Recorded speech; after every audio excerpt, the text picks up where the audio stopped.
நிறைய போராட்டமாக இருக்கும்.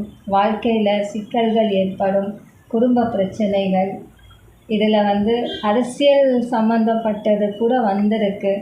அதுலேயும் சில யுத்தங்கள் ஆகும். ஒவ்வொரு நாட்டிலேயும் யுத்தங்கள் அதிகமாக இருக்குது. இது எல்லாமே இந்த வருஷம் நடக்கும் அப்படின்னு வாக்கியம் வந்திருக்கு. ரொம்ப கவனமாக இருங்க. வாழ்க்கையில் உங்கள் மனசுக்கு சின்ன வேலைகள் இருந்தாலும் தர்மத்தில் வழிப்படியாக செய்யுங்க. இந்த உலகத்தில் சித்தர்கள் நிறைய பக்தர்கள் வருவாங்க அப்படின்னு போட்டிருக்கு. எல்லாருமே எதுவுமே வேண்டாம், எனக்கு ஆன்மீகத்தில் போயிடலாம், அந்த மாதிரி கூட நிறைய பேர் வருவாங்க. ஏன்னா குருவுடைய அனுகிரகம் இருக்குது. அந்த குரு அனுகிரகம் குருவாக வந்தால் தான் தர்மத்தை காப்பாற்ற முடியும். தர்ம சக்திகள் கீழே வரணும்னா ஒரு இல்லத்திலையும் 2 தீபங்கள் ஏற்றணும். ஒன்று பிரபஞ்சத்துக்கும், ஒன்று குடும்பத்துக்காக.